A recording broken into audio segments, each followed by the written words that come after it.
ಏನು ವಿಷಯ sir CM ಅದು ನಮ್ಮ ತಾಲೂಕಿನ ಕೆಲವು ಅಭಿವೃದ್ಧಿ ಕಾರ್ಯಗಳ ಬಗ್ಗೆ ಮತ್ತು ನಮ್ಮ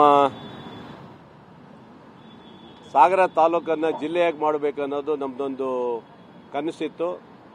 ಹಿಂದೆ ಶಿಕಾರಿಪುರ ಮಾಡಬೇಕಂತ ಯಡಿಯೂರಪ್ಪನವ್ರು ಏನು ಹೊರಟಿದ್ರು, ಸಾಗರ ಹೆಡ್ ಕ್ವಾರ್ಟರ್ಸ್ ಆಗಿದ್ದರಿಂದ ಸಾಗರದ ಎಲ್ಲ ವ್ಯವಸ್ಥೆ ಇರೋದ್ರಿಂದ ಜಿಲ್ಲೆ ಮಾಡೋದಾದರೆ ನಮ್ಮ ಸಾಗರ ತಾಲೂಕನ್ನು ಮಾಡಬೇಕು ಅಂತ ಹೇಳಿ ಹಿಂದೆನೂ ಲೆಟರ್ ಕೊಟ್ಟಿದ್ದೆ.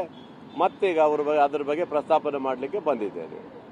ಆ ನಂತರ ಅವ್ರು ಹೇಳಿದ್ರು ಈಗ ಸದ್ಯಕ್ಕೆ ಯಾವುದು ಆಧಾರ ಇಲ್ಲ ಅಂತ ಹೇಳಿದ್ದಾರೆ. ಹಂಗಾಗಿ ಸಚಿವ ಸ್ಥಾನದ ಪುನರ್ರಚನೆ ಆಗಬೇಕು ಅಂತ ಹೇಳಿ ಎಲ್ಲ ಒತ್ತಾಯಗಳು ಬಂದಿದೆ. ಈ ರೀತಿ ತಾವು ಕೂಡ ಸಚಿವ ಸ್ಥಾನದ ಆಕಾಂಕ್ಷೆ ಇದ್ದೀರಿ, ಅದೇನೇನಾದ್ರು ಮಾತಾಡೋದ್ರ ಸರ್? ನೋಡಿ, ಸಚಿವ ಸ್ಥಾನನ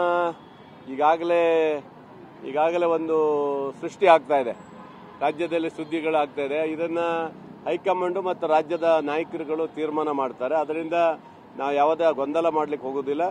ಸಚಿವ ಸ್ಥಾನ ಬೇಕು ಅನ್ನೋದ್ರಲ್ಲಿ ನಾನೊಬ್ಬ ಆಕಾಂಕ್ಷಿ ಇದ್ದೀನಿ, ಅದರಲ್ಲಿ ಎರಡು ಮಾತಿಲ್ಲ. ನಾನೇನು ಸನ್ಯಾಸಿ ಅಲ್ಲ. ಅದರಿಂದ 3 ಸರಿ MLA ಆಗಿರುವಂತನೂ ಒಬ್ಬ ಸೀನಿಯರ್ MLA ಇದ್ದೀನಿ.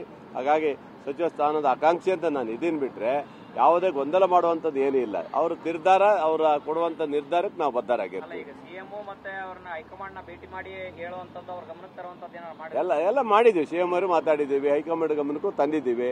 ಕೊಡೋದು ಬಿಡೋದು ಅವ್ರಿಗೆ ಬಿಟ್ಟಿರೋದು. ಹಾಗಾಗಿ ಕೊಟ್ಟಿಲ್ಲ ಅಂತೇಳಿ ಯಾವುದೇ ಗೊಂದಲ ಮಾಡುವಂತ ಸೃಷ್ಟಿ ಮಾಡುವಂತದ್ದು ಯಾವುದೂ ಇಲ್ಲ. ಇದು ಪಕ್ಷಕ್ಕಾಗಿ ನಿಷ್ಠೆಯಾಗಿ ಇರ್ತೀವಿ.